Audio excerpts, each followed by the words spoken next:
Bay Herzl yeni bir işe girdi. Bay Herzl. Evet. Bay Herzl gitmemiş miydi?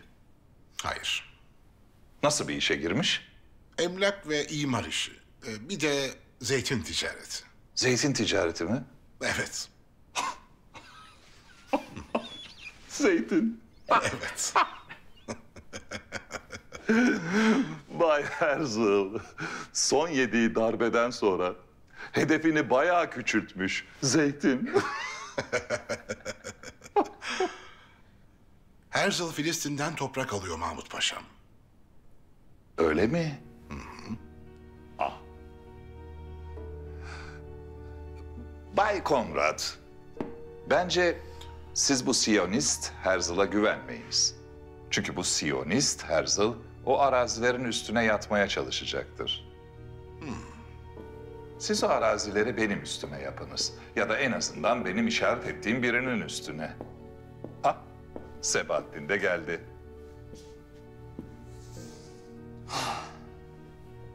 150 kilometrelik yol Akabe hattı olacak. Akabe mi? Akabe de nedir? Nereden çıktı bu akabe? Bu akabenin manası nedir? Ben anladım. Kızıl Sultan Akabe hattı üzerinden başımıza çorabı sessizce örmeye çalışıyor. O hat yapılırsa istediği zaman Süveyş kanalını İngilizlere kapatıp Hint coğrafyasıyla bağını kesecek. Bu Abdülhamit bu bağlantıları nereden kuruyor? Ya Rabbi biz nasıl baş edeceğiz bu adamla bilmiyorum ki. Genç adam, çok büyük bir hizmette bulundunuz. Bunu unutmayacağız. Paşam, ihaleden bu Akabe meselesini bahane edip hemen çekileceğiz. Almanların da çekilmesini sağlayacağız. Bay Konrad, Almanlar böyle büyük bir işten hatır gönül için çekilmezler. Bizimle sömürge anlaşmaları var. Çekilmek zorundalar. Akabe hattı İngiltere'ye kazılan bir mezardır. Bay Konrad, bence bu işi usulünce halletmeliyiz. Çünkü siz böyle ortalığı ayağa kaldırırsanız Abdülhamit bu bilgi nasıl sızdı diye işin peşine düşecektir. İşin peşine düşerse de Abdülkadir, ben ve pederim yakayı kurtaramayız. Abdülhamit benim boğazıma çökerse de ben akabe makabe tanımam. Önüme geleni yakarım. Fakat bu konuda sessiz kalmamız imkansız Mahmut Paşa. Akabe meselesini ifşa etmeliyiz. Edelim Bay Konrad, edelim. Lakin usulünce edelim. Hünkârım, Tahsin Paşa olmadığı için ben geldim. Bildirilmesi elzem bir havadis var. Nedir paşa? Hünkârım, Açe'deki Müslümanlardan bir mektup geldi. Açe'deki Müslümanların yükü omuzlarındadır. Tarihte kaç kere Osmanlı toprağı olmak için başvurmuşlar lakin hilafet kabul etmemiş. Niçin kabul edilmemişler hünkârım? Osmanlı'nın okyanusun ortasında bir adayı koruması zor. Saldırı olduğu vakit müdafaa etmek vakit alır, İslam devletinin izzetine halel gelir diye. Hollandalılar sürekli saldırıp durur. Çok şükür oraya gönderdiğimiz askerler ve Açı halkı teslim olmaz. Ne yazmışlar okuyunuz.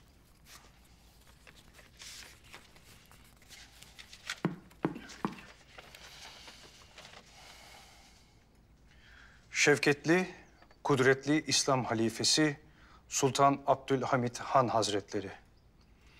Biz Açı halkı Osmanlı'yı mazlumların sığınacağı son liman, Halife Abdülhamit Han'ı da bir baba olarak bildik. Şimdi memleketimizi işgal eden Hollandalı kafirin son yaptıkları artık dayanılmaz raddeye gelmiştir. Hollanda nam kafiri hacca gitmemize müsaade etmemektedir. Bu şikayetimizi önce Allah'ımıza, sonra halifemize bildirir, medet dileriz.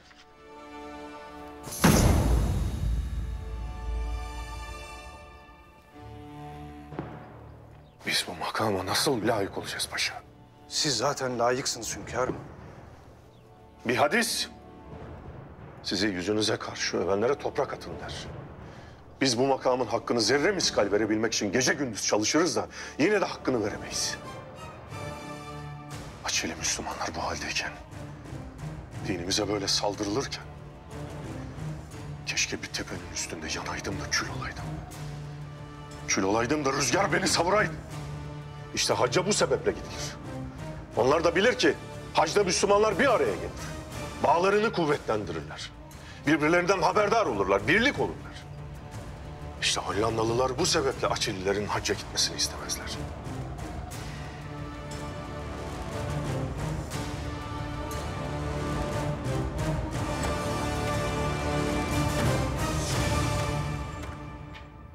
Mehmet Paşa.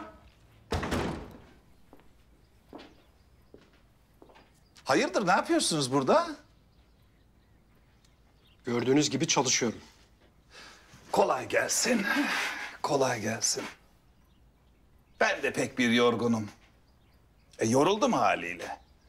Ama tabii devlet meselesi olunca değiyor. Kısa zamanda bu Almanlarla öyle bir dostluk kurdum ki pek bir samimiyiz. Dikkatli olun paşa. Küffar öyle sıkı fıkıya gelmez. Bir elense çeker ki feleğini şaşırırsın alimallah. Canım, ben de dostluk kurdum dediysem bana ne? Ben devletimin menfaatlerine bakarım. Mehmet Paşam, bu Almanların sırtına fazladan bir 150 kilometrelik demir yolu yıktım ki sormayın gitsin. İhale dışı 150 kilometreyi kabul mü etti Almanlar? Elbette. Ama Mehmet Paşam, ben öyle yaptığım işlerde sırlarımı açık eden biri değilim. Siz yabancım değilsiniz diye söyledim. 150 kilometre. Fazladan. Söyledim.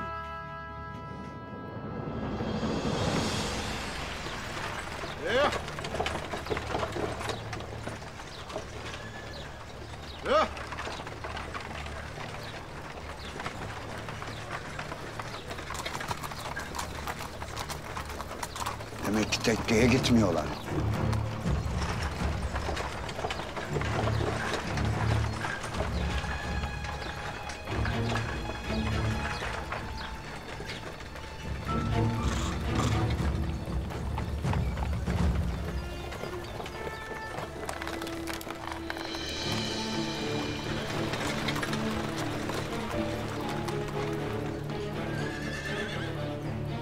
Yetimhaneymiş. Vatikan az kalsın yakıyordu bizi.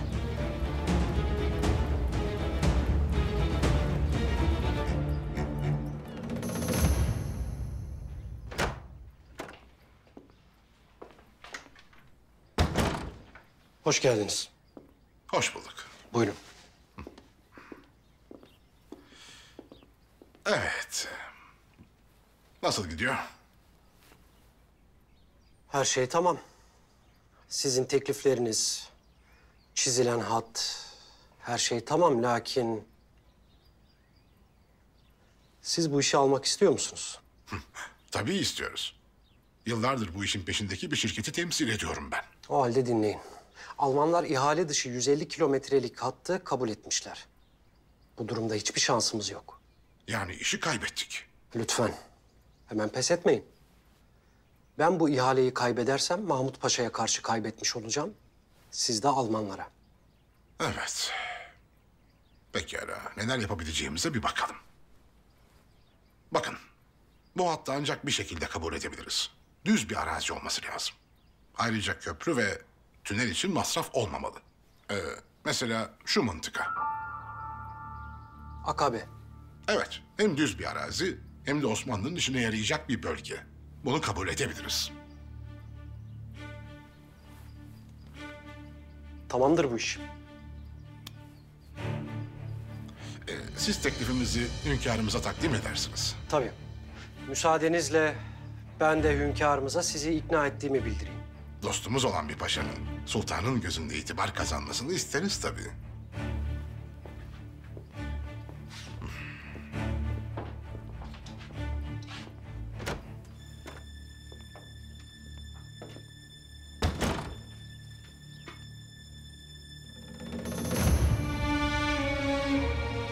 Hünkârım, İngilizlerin demir yolu hattını yapacağı para miktarı burada yazılıdır.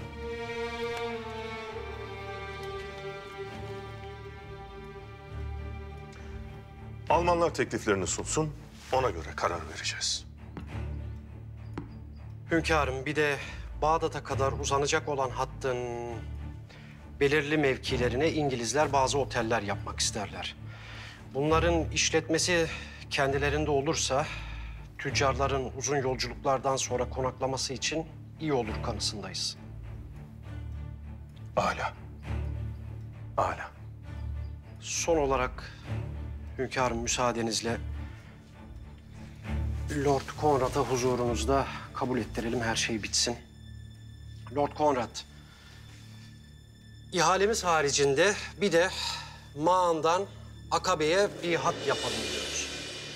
Bu hattın yapımını sizler üstlenecek ve devletimize teslim edeceksiniz. Hünkârım, affınıza sığınıyorum. Ama İngiltere devletinin siyasi bir oyuna çekilmek istenildiğini görüyorum. Eğer Süveyş kanalının kontrolünü kaybedeceğimiz böyle bir hattan haberdar olsaydık, ne buraya gelirdik ne de Almanların gelmesine müsaade ederdik. İzninizle majesteleri. Bu hattı Londra'ya bildirmem gerekir. İzninizle.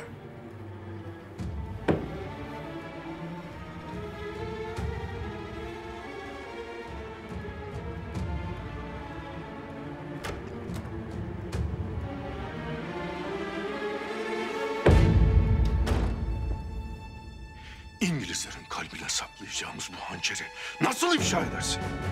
Akabe hattını nasıl ifşa edersin? Bu vakitten itibaren tüm rütbelerin alınmıştır. Yıkıl karşımdan, yıkıl!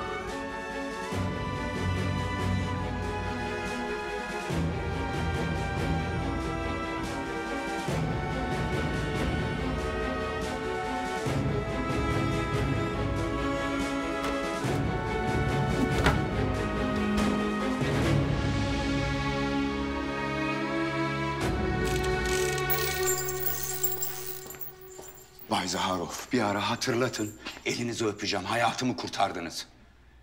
Vatikan'dan gelen malumat yanlışmış. Belki de sultan bize tuzak kuracaktı. Sayenizde Abdülhamit'in gideceği doğru yeri öğrendik. Tekkeye gitmiyormuş. Yetimhaneye gidecekmiş. Ne bu?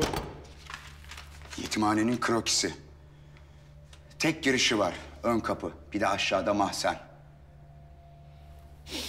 Abdülhamit tebdili kıyafet de olsa bir iki koruma olur kapıda.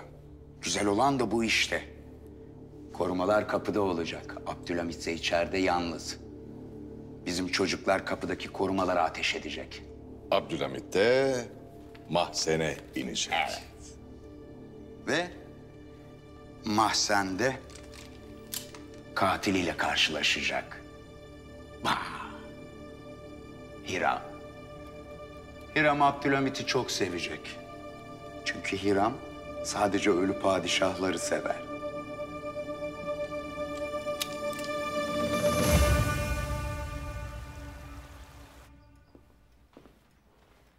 Hünkârım. Hünkârım. Arazi sahibi adamla konuştum. İlkin satacağını söyledi. Lakin artık satmayacaktır. Âlâ. Hünkâr, kalbinizi sıkan nedir? Hollandalılar Açili Müslümanların hacca gitmelerine mani olurlarmış. Bir de bu Mehmet Paşa Lord Conrad'a Akabe hattını ifşa etti. Ama nasıl olur hünkâr? Nezarete haber edin. Rütbeleri söküldü. Naaşı kesilsin. Hünkârım, Mahmut Paşa geldiler. Gelsin. Felaket üstüne felaket hünkârım. Felaket üstüne felaket, felaket üstüne... Paşa! Felaket deyip bir felakete sebep olma. Nedir anlat. Hünkârım, Almanlar bu demiryolu işinden çekildiklerini belirtmişler. İngilizleri anladık da Almanlara ne oluyor? Yani İngilizler, Fransızlar, Ruslar, Almanlar dünyayı sömürge nizamıyla paylaşırken bir centilmenlik anlaşması yaptılar. Sömürge nizamını bozacak her şeyde ortak karar alacaklardı. İşte şimdi onu yapıyorlar. Yani tam da Almanları istediğimiz her şeyi yapmaya ikna etmişken... Bu Mehmet Paşa'nın yaptığı da iş midir Allah sen? Aklım hafsalam almıyor, aklım almıyor yani. Desenize, bu demiryolu işi gene yarım kaldı.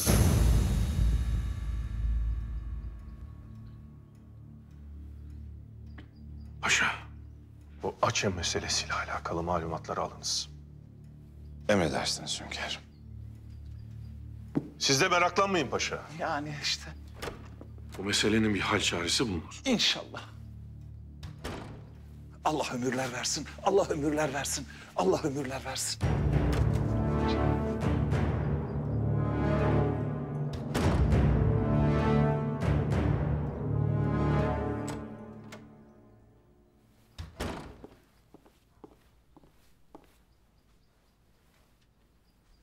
Mehmet?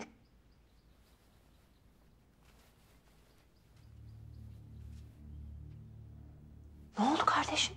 Neyin var? Sorma abla, sorma. Ne oldu kardeşim? Söylesene. İçim yanıyor. Dar geliyor bu Cihan bana. Kardeşim söylesene. Nedir seni bu hale düşüren? Hünkârımız beni vazifemden azletti. Ne? Nasıl olur böyle bir şey? Yapmamam gereken bir şey yaptım. Devlet sırrını ifşa ettim. Nasıl yaparsın sen böyle bir şey Mehmet? Neyi ifşa ettin? Akabe'ye yapılacak yeni bir hat vardı. Devlet sırrıymış abla. Sırmış.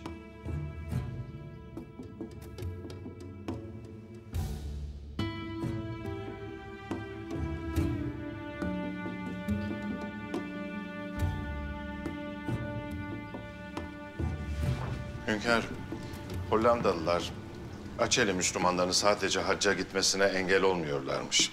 Derlermiş ki bayrağınızdaki hilali de kaldırın.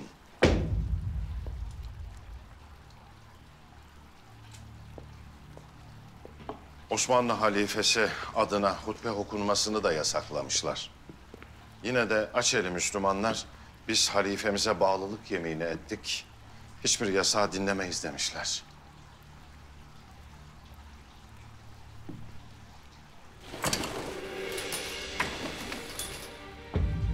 Koskoca okyanusun ortasında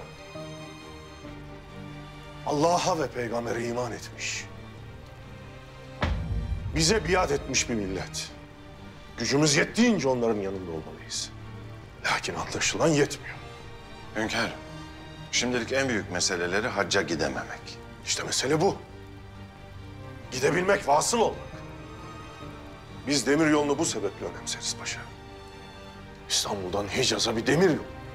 Oradan Bağdat'a, oradan Hindistan'a bağlanacak. Oradan da gemiyle Aceh Adası'na. Maalesef hünkârım.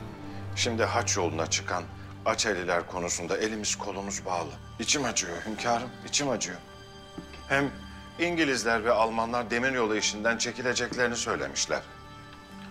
Ne kadar çabalarsak çabalayalım, bir türlü olmuyor hünkârım.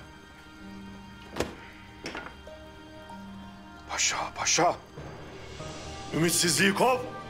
Hayal et. Hayal ettiğin müddetçe varsın. Hayal et paşa. Açeli, Hintli, Afrikalı, Özbek, Kırgız, Boşnak, Arnavut, Türk, Kürt, Kabe'nin etrafında tavaf ederken birbirlerine şöyle fısıldıyorlar. Kardeşim, kardeşim bir olalım. Her türlü kavga, her türlü harp, her türlü kirli oyunlar kendi özüne, kendi kalbine, kendi imanına dönmekten alıkonulan İslam'ın çocuklarıyız biz. Ne vakit birbirimizi tam manasıyla anlayıp, ne vakit birbirimize sarılıp düşmekte olan İslam sancağını kaldıracağız diyecekler. İnşallah hünkârım, inşallah. Lakin daha Aşeri kardeşlerimizi Mekke'ye getiremiyoruz. Getireceğiz paşa, getireceğiz. O nedir hünkârım? Avrupa hanedanlığını yıkacak belki. Paşa, İngiliz, Alman, Dan, İsveç, Hollanda, Rus, İspanyol yönetimleri ayrı olsa da Hepsi aynı hanedanın üyesidir. Aynı aileden gelir. Demokrasi olduğu söylenen İngiltere'de bile seçilmiş lordların hepsi aynı soydandır. İsim değişir, soy değişmez. Tüm Avrupa kıtası böyle idare edilir. Paşa, Hollanda kraliyet ailesinin kayıp halkasının delili burada. Anlamadım hünkâr. Paşa, bir vakit Hollanda'yı Napolyon'un çocukları idare etti. Sonra 6. Wilhelm namında biri ortaya çıkıp eski hanedanın torunu olarak kraliyetin başına geçti. Lakin 6. Wilhelm yetimhaneden alınmış bir çocuktur. Bu da delili. Hünkârım, bu malumat Avrupa'daki bütün kraliyet ailelerini karıştırır. En çok da sömürge konusunda Hollandalılarla işbirliği yapan İngilizler. Bana Hollanda sefirini çağırınız. Emredersiniz hünkâr.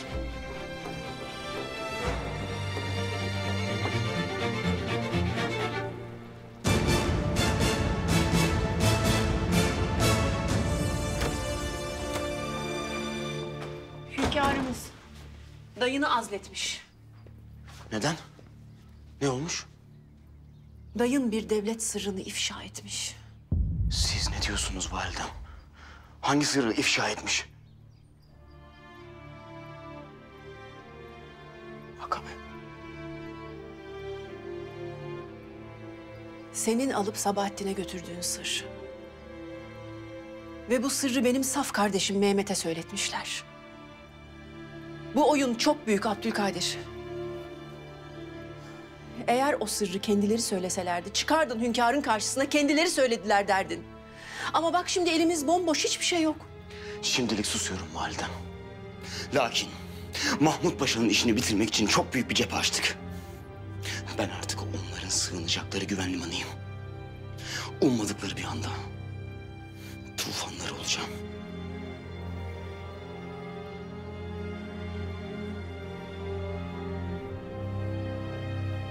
Tahsin Paşa, Tahsin Paşa. Sizin ne zaman görsem mütemadiyen bir koşturma içerisindesiniz. Yoksa siz de devlet aşkıyla yemeyen, içmeyen, uyumayanlardan mısınız? Hollanda seferi gelecek. Varsa mühim bir kelamınız, yoksa durmayacağım Mahmut Paşa. Hollanda sefiri mi? Niye? Demiryolu meselesindeki düğümü çözecek. Bu Hollandalılar ihaleye bile dahil değiller. Bu Hollanda dediğiniz mantar bir devlet. Düğümü nasıl çözeceklermiş onu anlayamadım. Ne alaka? Hünkârımız o alakayı kurar. Siz merak etmeyin Mahmut Paşa.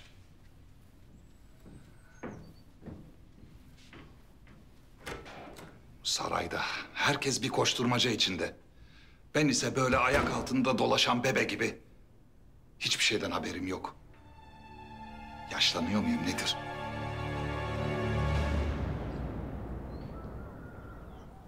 Selamünaleyküm. Aleykümselam. Selamünaleyküm. Selamünaleyküm. Ömer. Baksana biraz.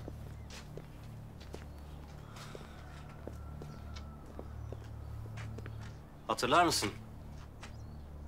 Seninle vakti zamanında Tandırcı Şevki'nin bostanına girmiştik hani. Orada karşımıza boy boy veletler çıkmıştı da içlerinden biri sana şöyle bir yumruk indirmişti.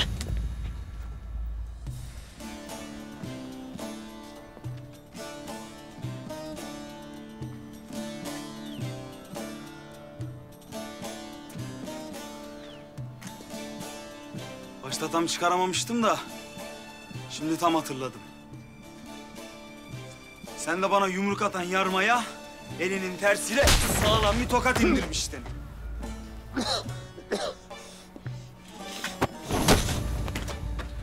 Zeynep'i yok yere ne diye bekletirsin Ömer? Niye söz verirsin de sözünde durmazsın ha? Ben kimseye söz vermedim Yusuf. Zeynep öyle demiyor ama. Hüngür hüngür ağlıyor.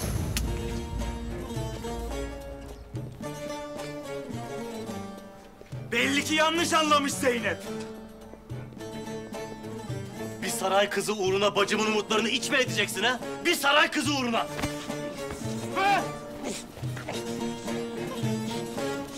Ömer Efendi! Kurşunun yorulup düşeceği yer belliymiş. Hadi gidiyoruz.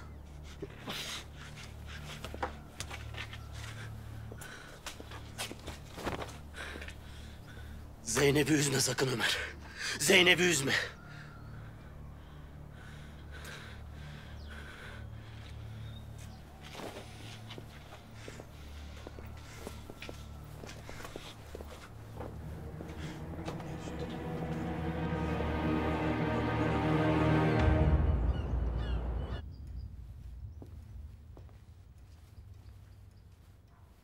Laf uzar, lakin ömür uzamaz.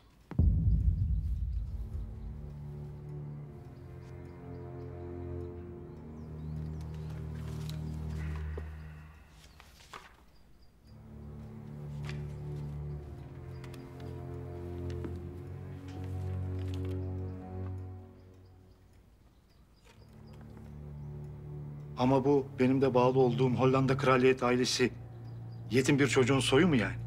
Düşünün. Sizin bile telaşa kapılmanıza sebep olan bu vesika ne tesirler doğurur? Olacak şey değil.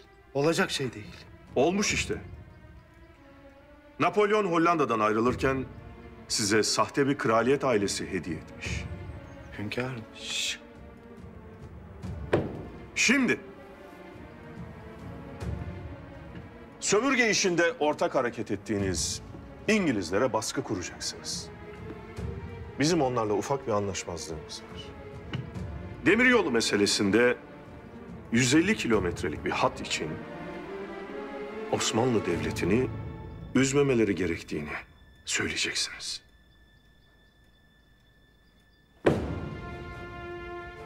Açeli Müslümanları hacca göndermezmişsiniz. Camiye sokmazmışsınız. Ben İslam halifesi Sultan Abdülmecid Han oğlu Sultan Abdülhamit Han. Benim hilafet makamım Müslümana hizmettir. Boynumun borcudur. Boynumu keserim, hizmetten geri durmam. Aceh'de bir şirket kuracaksınız. Gemilerle çok cüzi bir fiyat karşılığında Aceh'li Müslümanları Mekke'ye taşıyacaksınız. Anlaşıldı mı? Her söylediğiniz kelime anlaşıldı hünkârım.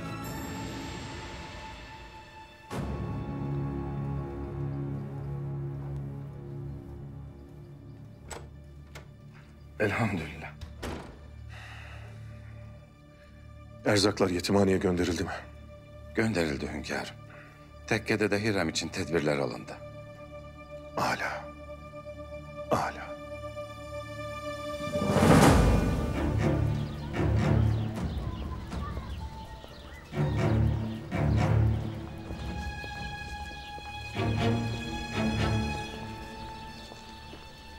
Siz kapının önündeki askerlere hücum edeceksiniz. Sessizce yaklaşın. Silahları varsa basın kafalarına kurşunu. Ben silah sesini duyunca anlayacağım ki jurnal doğru. Direkt mahzene ineceğim. Abdülhamit ön kapıdan çıkmaz. Biraz korkaktır kendisi. Ama siz yine de tetikte olun. Tamam mı? Hadi bakalım.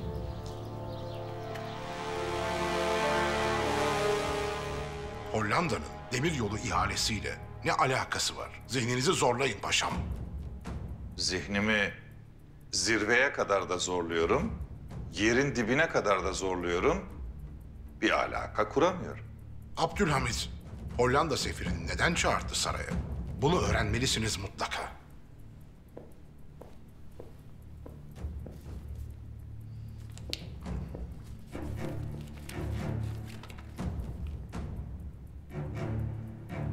Hiçbir şey öğrenmenize lüzum kalmadı.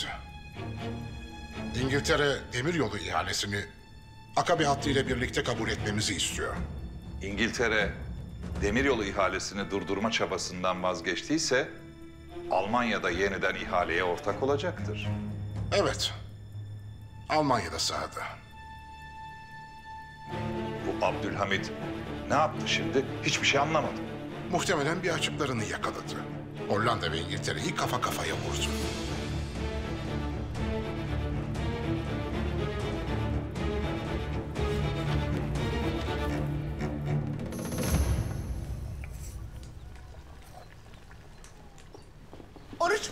bir edensiz.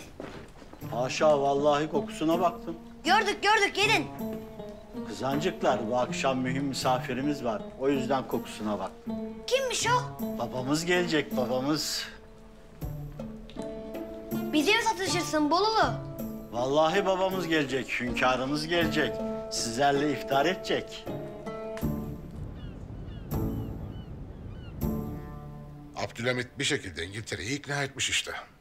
Maalesef ona bu demiryolunu yapacağız. Koca devletler bile Kızıl Sultan'ın karşısında madara oluyorsa ben ne yapabilirim? Sizin durumunuz koca devletlerden daha vahim. Abdülhamit emrediyor, siz de kendi şirketinizi kendi elinizde batırıyorsunuz. Ben onun önlemini almıştım. Abdülhamit sizin toplatılmasını emrettiğiniz gazeteleri Viyana sokaklarında bedavaya dağıttırıyor. Bir kısmını da Filistin'e göndermiş. Ne önleminden bahsediyorsunuz? İntikamım çok şiddetli olacak. Ayrıca son sürprizi Filistin'de yabancılara toprak satışını yasaklamış. Ne? Bu adam kendini ne zannediyor? Osmanlı Sultanı.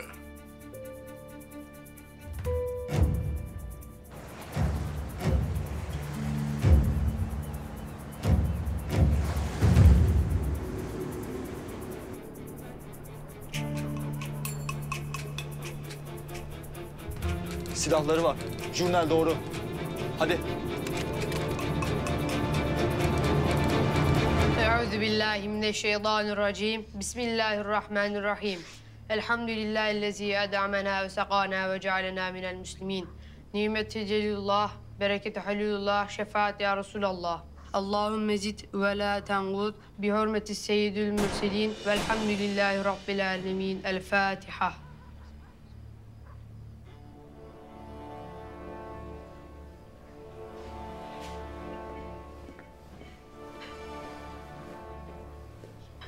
Hünkârım, dışarıda asayiş bozuk. Aşağıda bir mahzen var.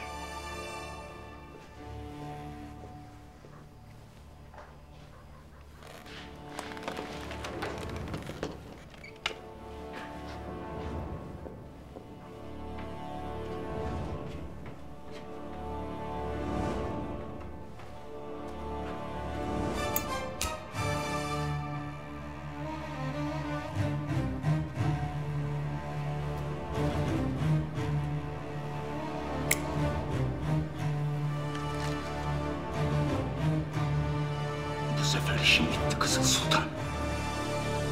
Buradayım Hiram.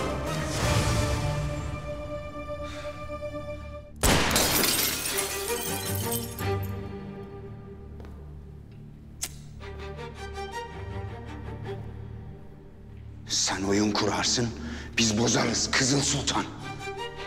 Siz kimsiniz?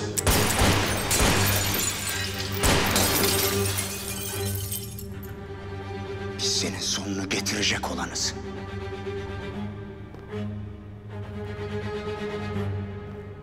Eli silahlı sahte bir papaz mı bizim oyunumuzu bozacak?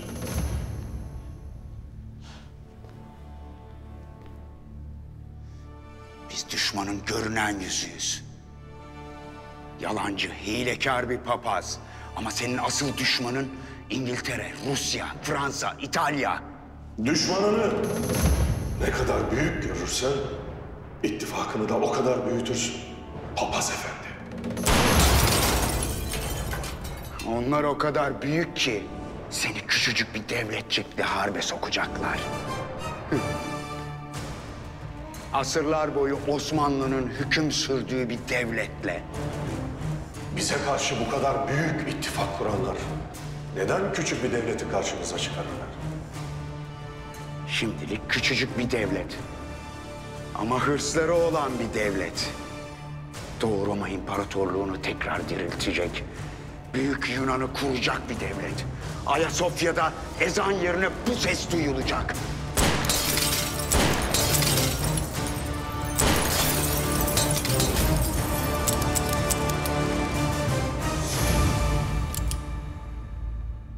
Yunanlıların duyacağı harp meydanındaki Allah Allah sesleridir. İşittin mi papaz efendi? Sana Hiram'ın yorgun bir mermi olduğunu söylemiştim. Evladım, öldürürsen intikamını alırsın. yaşatırsan bu devlet ne alır? Karar senin.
Elinize fırsat gelmişken beni öldürecektiniz. Hünkârım. Hiram'ı vuramadım. Devletimizin alacakları bitmemiştir diye vurmadım. Devletini tanımışsın evladım.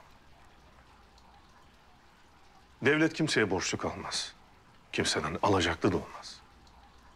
Vakti geldiğinde bir kurşunla borcunu öder, bir kurşunla alacağını alır.